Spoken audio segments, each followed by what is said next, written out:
Bismillahirrahmanirrahim. Assalamualaikum warahmatullahi wabarakatuh. Alhamdulillahirabbil alamin wassalatu wassalamu ala asrofil anbiya'i wal mursalin wa ala alihi wa ashabihi ajma'in amma ba'du.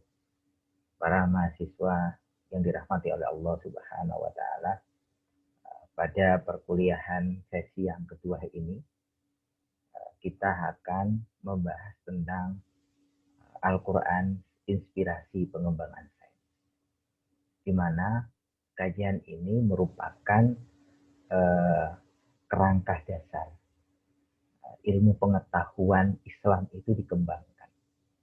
Ilmu pengetahuan Islam itu dibangun oleh para ulama, para intelektual muslim, di mana Al-Quran ini menjadi inspirasi. Al-Quran ini menjadi zikir mereka.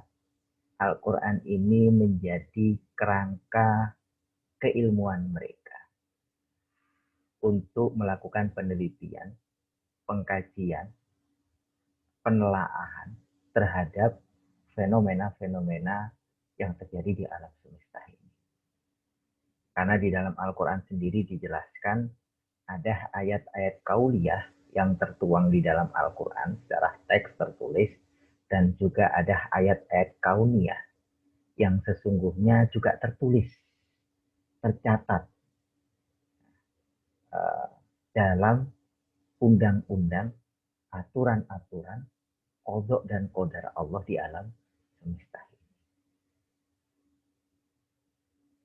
Maka dengan mengkaji ini berharap para mahasiswa bisa memahami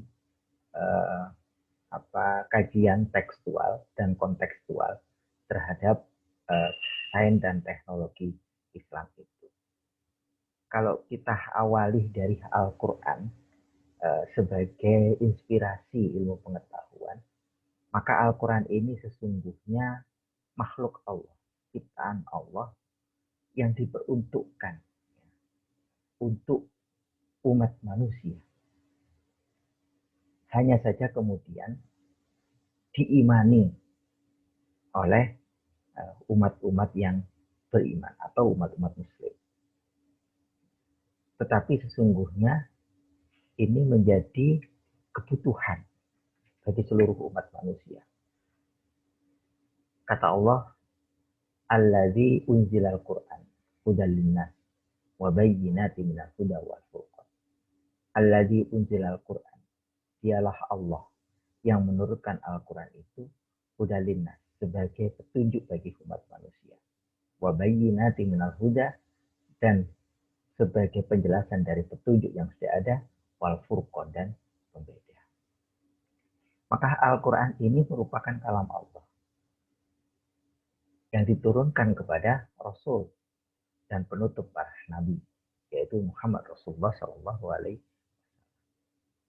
Tentunya Al-Quran yang kita pegang itu merupakan mushaf Al-Quran yang di dalamnya diawali dengan surat Fatihah dan diakhiri dengan surat An-Nas. Ini menurut pendapat Syekh Muhammad bin Utsaimin dalam usul fi tafsir. Sementara dijelaskan lebih detail oleh Saleh Subhi dalam Mabait fi Ulumul Quran. Beliau mengatakan Al-Quran itu kalam Allah, wahyu Allah yang diturunkan kepada Rasulullah Muhammad Sallallahu Alaihi Wasallam melalui malaikat Jibril, yang diturunkan secara berangsur-angsur, yang ditulis dengan bahasa Arab dan disusun dalam bentuk mushaf. Namun sesungguhnya mushaf Al-Quran ini mencakup seluruh informasi tentang ciptaan Allah, yaitu tentang alam semesta, tentang manusia, berikut karakteristiknya, tentang alam semesta, penjelasan-penjelasan yang ada di alam semesta ini, dan itulah yang disebut dengan ayat-ayat kauniyah. Maka karena Al-Quran ini menjadi petunjuk manusia, menjadi sandaran, way of life bagi kehidupan umat muslim, baik dalam sikap, maupun dalam kerangka pikir atau mindset, maka selayaknya Al-Quran ini menjadi basis inspirasi, menjadi instrumen untuk uh, instrumen untuk menginspirasi bagi para intelektual dalam mengembangkan dan menemukan ilmu pengetahuan. Maka karena fungsinya sebagai huda linnas wa bayyinati minal huda wal furqan, maka inspirasi, ada 4 inspirasi yang diberikan oleh Al-Quran kepada kita sebagai umat muslim, sebagai umat mukmin, sebagai umat yang mengimani terhadap kebenaran Al-Quran. Inspirasi yang pertama adalah perintah Al-Quran, perintah Al-Quran, perintah Allah di dalam Al-Quran untuk manusia. Perintah Allah di dalam Al-Quran kepada manusia untuk selalu melakukan pembacaan. Iqra bismi rabbikal ladzi khalaq. Untuk melakukan pembacaan, pengamatan, observasi, penelitian, dan turunannya begitu. Apa yang dibaca? Bismi rabbik. Adalah aturan-aturan, ketentuan-ketentuan, qada dan qadar Allah Subhanahu wa taala. Di mana qada dan qadar Allah ini berada di alam semesta. Yaitu yang ada dalam ciptaan Allah. Ada kata-kata Rob di sini. Rob ini bermakna aturan-aturan, ketetapan-ketetapan, ketentuan-ketentuan yang ada dalam universalitas, yaitu ciptaannya. Alladzi khalaq, ciptaan Allah. Jadi, Iqra bismi rabbikal ladzi khalaq, terjemahan secara tekstual adalah bacalah dengan menyebut nama Tuhanmu yang menciptakan. Tapi pemahaman kontekstualnya adalah bacalah fenomena-fenomena alam ini yang merupakan ada ketetapan-ketetapan, ketentuan-ketentuan dari Allah Subhanahu wa taala, sang pencipta alam semesta. Khalaqal insana min 'alaq, yaitu salah satu contohnya adalah bagaimana Allah menciptakan manusia dari segumpal darah. Sehingga alam semesta ini sesungguhnya melakukan perjalanan perubahan untuk kemudian menjadi kun fayakun. Dari perubahan yang tidak sempurna kemudian menjadi sempurna. Ada sebuah proses, ada hukum-hukum yang dilakukan. Itulah yang tergambarkan di alam semesta ini. Iqra wa rabbukal akram, yaitu bacalah dan Tuhanmu lah yang maha mulia, alladzi 'allama bil qalam, karena sesungguhnya Tuhanmu telah memberikan pelajaran kepada manusia dengan pena, dengan kolam. Allamal insana malam ya'lam, yang memberikan pelajaran kepada manusia dari apa yang dia tidak ketahui. Jadi inspirasi yang pertama yang ada di dalam Al-Quran menjadi perintah kita bagi umat mukmin, umat yang beriman, intelektual muslim adalah selalu melakukan pembacaan, selalu melakukan penelitian, selalu melakukan observasi terhadap apa? Terhadap ayat-ayat kauniyah. Karena sesungguhnya ayat-ayat kauniyah ini itu terbingkai dalam aturan-aturan Allah, terbingkai dalam ketetapan-ketetapan Allah, terbingkai dalam qada dan qadar Allah Subhanahu wa taala. Dan itu prinsip dasar dari pengembangan sains dan teknologi itu sendiri. Kalau kita lihat di dalam Al-Quran itu terdapat 30 juz. Ada 114 surat dan 6.236 ayat.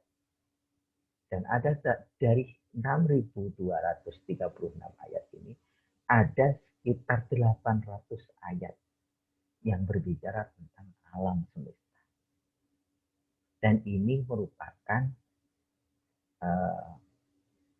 sumber ilmu, sumber pengembangan ilmu pengetahuan natural. Jadi ilmu-ilmu natural, ilmu pengetahuan yang berkenaan dengan hukum-hukum alam.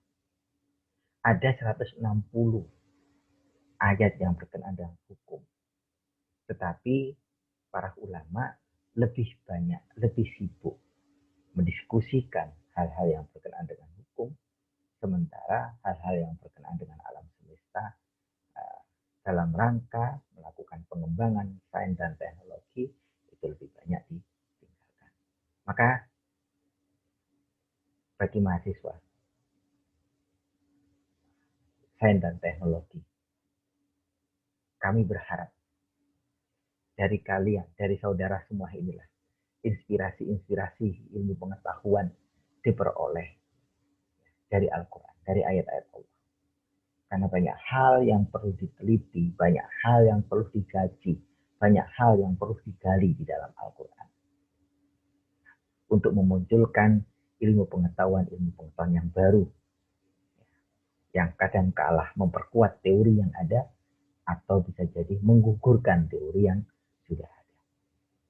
Saudara sekalian yang dirahmati oleh Allah Subhanahu wa Ta'ala. Inspirasi yang kedua,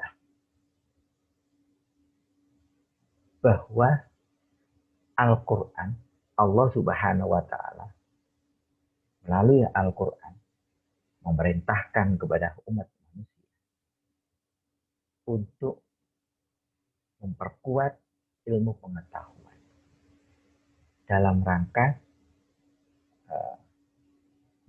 menerima tantangan dari Allah Subhanahu wa Ta'ala, menerima perintah dari Allah Subhanahu wa Ta'ala untuk menguasai semesta ini.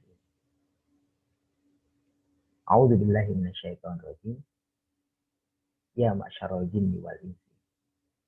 Hai bangsa jin dan manusia. Ini yang ditantang oleh Allah. Ini statoktum antan fudu. Jika kamu sanggup menembus min aktoris samawat, penjuru langit wal ard dan bumi, fanfudu, maka tembuslah. La tanfudu, kamu tidak akan bisa menembus keduanya itu illa bisultan, kecuali dengan sultan, kecuali dengan kekuatan. Apa kekuatan ini? Apa tanda dari sultan yang diidentifikasi oleh Allah Subhanahu wa Ta'ala agar kita memiliki kemampuan untuk menembus langit dan bumi? Sultan itu adalah ilmu pengetahuan. Dan ilmu pengetahuan itu kita sudah diberi oleh Allah potensinya. Hanya tinggal mengasah. Mengasahnya bagaimana? Ya iqra bismi rabbikal ladzi khalaq. Itu cara mengasah potensi yang telah diberikan oleh Allah Subhanahu wa Ta'ala. Imam Ghazali mengatakan bahwa kita ini memiliki jiwa atau potensi teoritik dan pragmatis. Teoritik itu akal yang tinggi yang bisa memahami tentang wujud Allah Subhanahu wa Ta'ala, yang bisa mengenali tentang kehadiran Allah Subhanahu wa Ta'ala. Akal praktis adalah akal yang bisa memahami alam semesta. Maka keduanya ini bisa bertemu dalam rangka memunculkan mengasah sultan itu untuk bisa menembus alam semesta. Maka diperlukan kajian-kajian, penelitian-penelitian, iqra, pembacaan-pembacaan agar kita memiliki sultan. Yang ketiga, Allah Subhanahu wa Ta'ala melalui Al-Quran dan Sunnah Rasul telah menempatkan ilmu sebagai tiang utama dalam menjalankan perintah agama. Ada dua prinsip, ada dua kata kunci untuk diangkat oleh Allah derajatnya.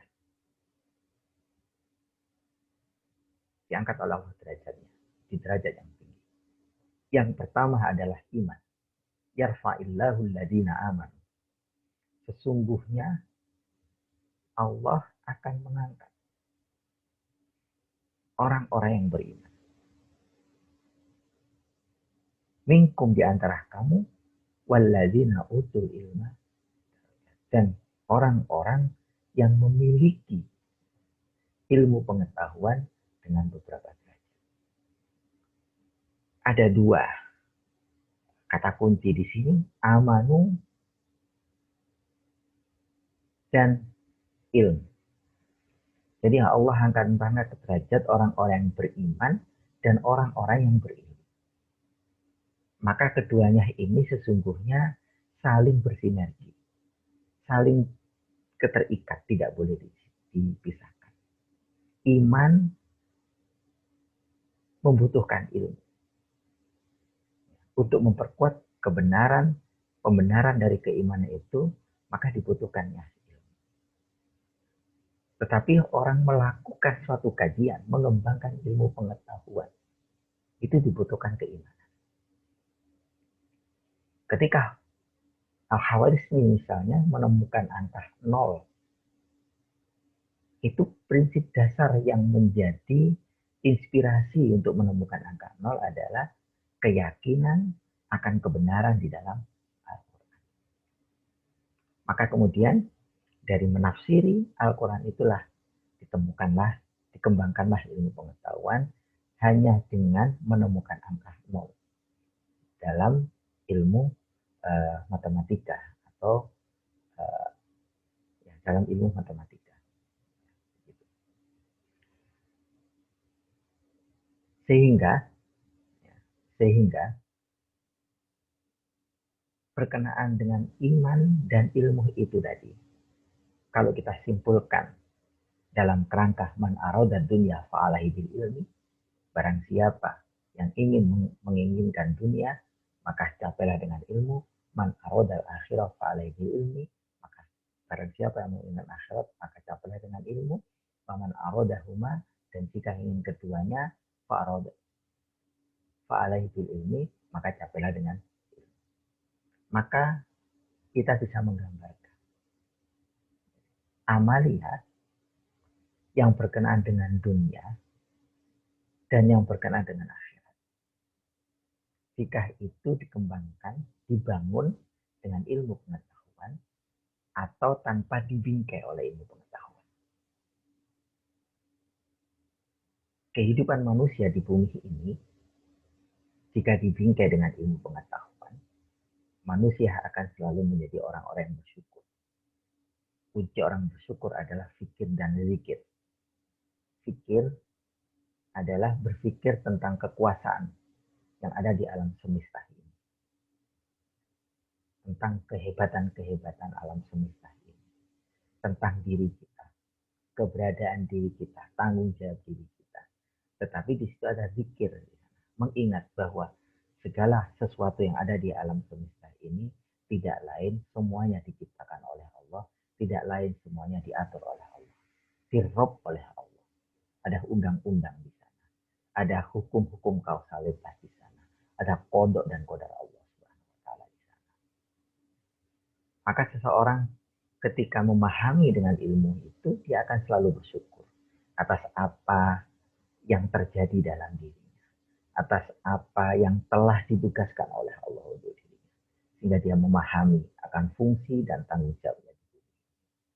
Tetapi ketika seseorang itu berjalan di muka bumi ini tanpa ilmu, dia akan menjadi orang yang angkuh, merasa dirinya hebat, merasa dirinya lebih baik dari makhluk yang lain. Kemudian dia kufur, seperti iblis ketika diperintah oleh Allah sujud kepada Adam, ya, kemudian dia menolak. Kurang apa imannya iblis, kurang apa ibadahnya iblis, tetapi dia kemudian kufur, menolak karena merasa dirinya paling baik. Kata iblis, ana khairum minhu, saya lebih baik dari Adam. Khalaqtani min nar wa khalaqtahu min tin. Engkau ciptakan aku dari api, engkau ciptakan Adam dari tanah. Dia merasa ciptaannya lebih baik. Maka ketika disuruh sujud kepada Adam, nah, iblis menolak karena kekufuran. Contoh seperti itulah orang-orang yang hidup di bumi ini tanpa menggunakan ilmu pengetahuan. Dia akan selalu merasa kufur, merasa hebat sehingga dia kufur. Berkenaan dengan amaliyah ibadah di akhirat, amaliyah untuk akhirat dalam kaitannya dengan ibadah. Jika itu dibangun dengan akan muncul hikmah, akan muncul eksistensi dari ibadah itu sendiri. Jadi manfaat dari ibadah itu dalam kehidupan manusia di bumi ini. Ketika orang itu diperintahkan oleh Allah sholat, maka bagaimana fungsi sholat itu tidak hanya mendekatkan diri kepada Allah Subhanahu wa Ta'ala, tetapi membangun komunikasi yang baik antara dirinya dengan alam semesta, sehingga dia menjadi makhluk yang rahmatan lil alamin. Maka disinilah butuh yang namanya ilmu pengetahuan. Tetapi bila ibadah itu dilaksanakan tanpa ilmu, maka yang muncul adalah perilaku yang tidak sesuai dengan apa yang telah diperintahkan oleh Allah dan dicontohkan oleh Rasul. Maka yang terjadi pola ibadahnya adalah banyak ibadah-ibadah yang tidak sesuai dengan contoh-contoh Rasul, disesuaikan dengan keinginannya sendiri, dipaskan dengan dirinya sendiri, tanpa memperdomani apa yang telah dicontohkan oleh Rasulullah, tanpa memperdomani apa yang telah diperintahkan oleh Allah Subhanahu wa Ta'ala. Suatu ibadah yang dilakukan oleh seseorang tanpa dasar perintah, tanpa dasar contoh dari Rasulullah SAW, maka inilah yang disebut dengan bid'ah. Saudaraku sekalian yang dirahmati oleh Allah, inspirasi yang keempat di dalam Al-Quran terkait dengan pengembangan ilmu pengetahuan, bahwa Al-Quran meletakkan kedudukan akal pada posisi yang tertinggi di mata Allah Subhanahu wa Ta'ala. Karena Al-Quran menyebutkan sekitar 49 kali kata akal, 22 kali kata yakul. Apakah kamu tidak berpikir?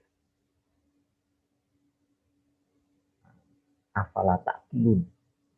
Apakah kamu tidak memikirkan? 24 kali mengatakan ta'qilun. Ada perintah-perintah akal. Jadi ketika berkenaan dengan penjelasan Allah terkait dengan fenomena alam semesta ini, maka di situ akal muncul. Panggilan Allah kepada akal untuk memikirkan alam semesta itu, untuk melakukan penelitian alam terhadap alam semesta itu dalam rangka dzikrillah, mengingat Allah, mendekatkan diri kepada Allah Subhanahu wa Ta'ala.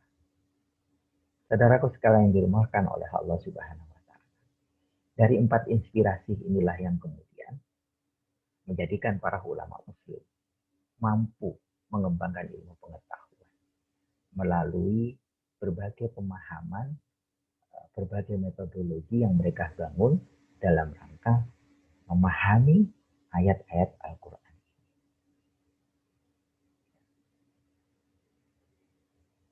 Di mana dulu Islam itu telah menguasai alam semesta, telah menguasai ilmu pengetahuan dan teknologi yang sesungguhnya orang Barat menganggap bahwa zaman itu disebut dengan zaman dedak, zaman kegelapan, tapi sesungguhnya di dunia timur itu menjadi zaman keemasan. Ketika di Barat itu disebut dengan zaman kegelapan, di timur itu mengalami masa keemasan, kejayaan. Dan ini terinspirasi dari pemahaman terhadap ayat-ayat Al-Quran yang kemudian mereka mampu menghadirkan dalam ayat-ayat itu dalam kehidupan sehari-hari dan dalam pengembangan ilmu pengetahuan dan teknologi.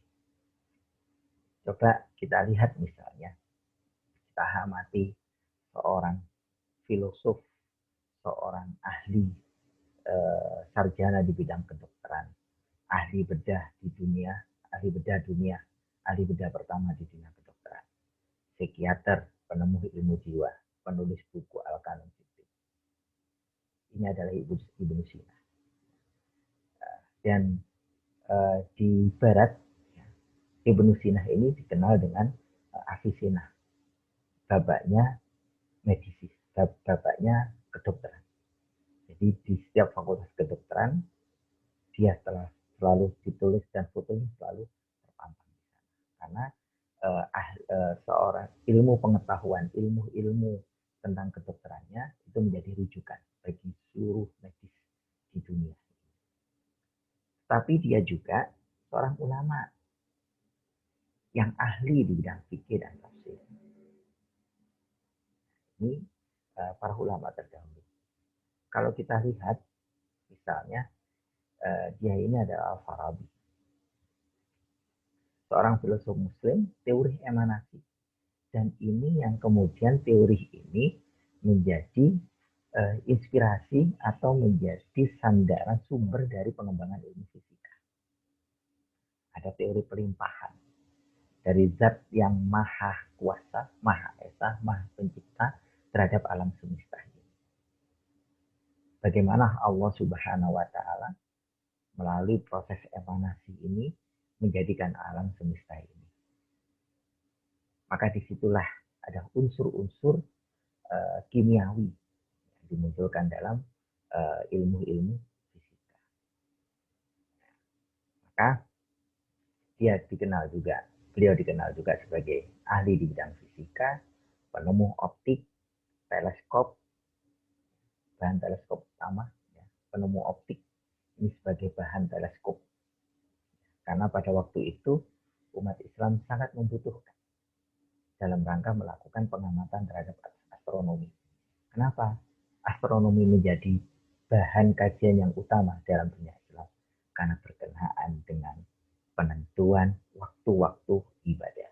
Penentuan bulan-bulan ibadah. Dia juga seorang ahli di bidang pendidikan. Ya. Dia telah mengklasifikasikan ilmu pengetahuan. Ilmu pengetahuan yang selanjutnya oleh Ibnu Khaldun misalnya itu dipetahkan lagi menjadi ilmu pengetahuan naturalis, ilmu pengetahuan natural science, ilmu pengetahuan alam, dan ilmu pengetahuan yang berkenaan dengan ilmu pengetahuan syariah, yaitu masalah agama. Nah, namun juga selain dia ahli di bidang itu, dia juga seorang ulama, seorang ahli bidang fikih dan tafsir. Kenapa di sini dia ahli bidang tafsir? Karena dengan ilmu metode tafsir yang ia miliki lah, yang kemudian dia mampu menciptakan, mengkreasikan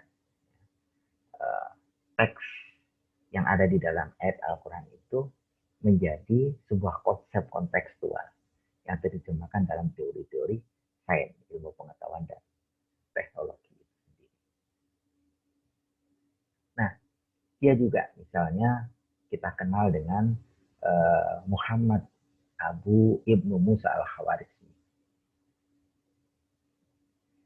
Dia menemukan angka 0 hanya karena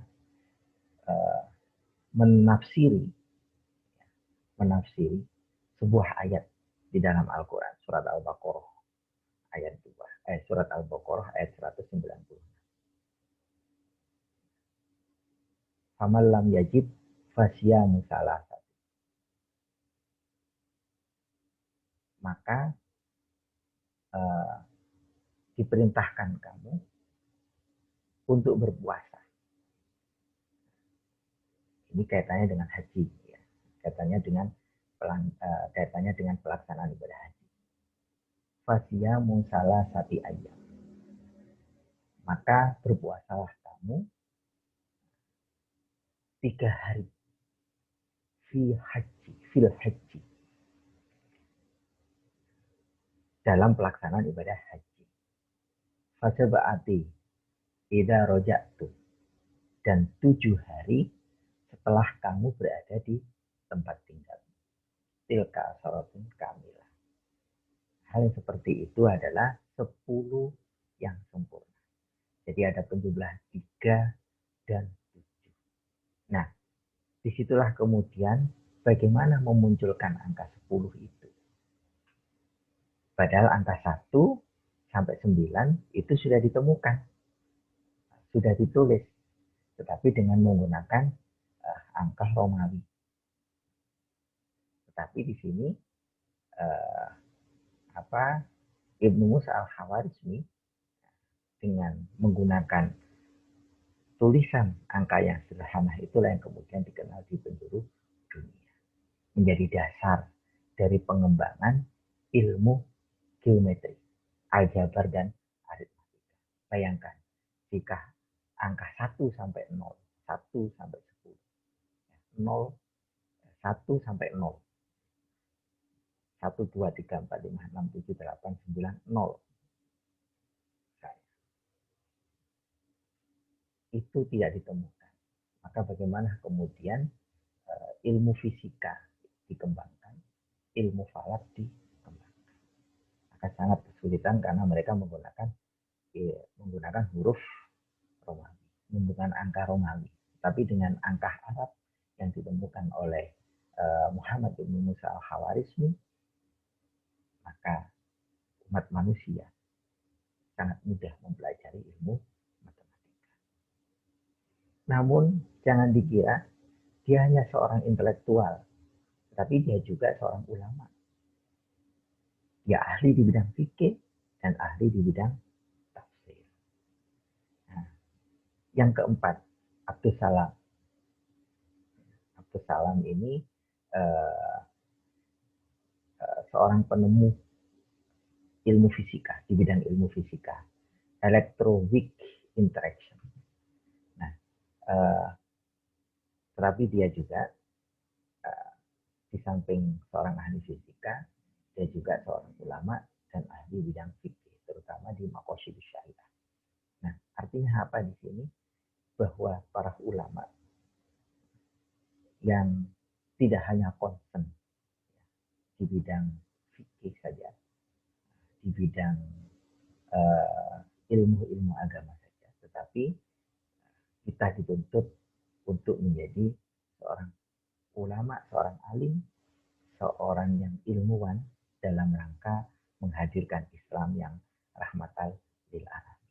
Oleh karena itu, agar kita menjadi mahasiswa, menjadi generasi penerus Muslim yang benar-benar mampu mau menjalankan nilai-nilai ajaran Islam, maka Al-Quranlah harus kita jadikan inspirasi dalam pengembangan keilmuan kita, ataupun juga dalam pembentukan perilaku dan sikap kita.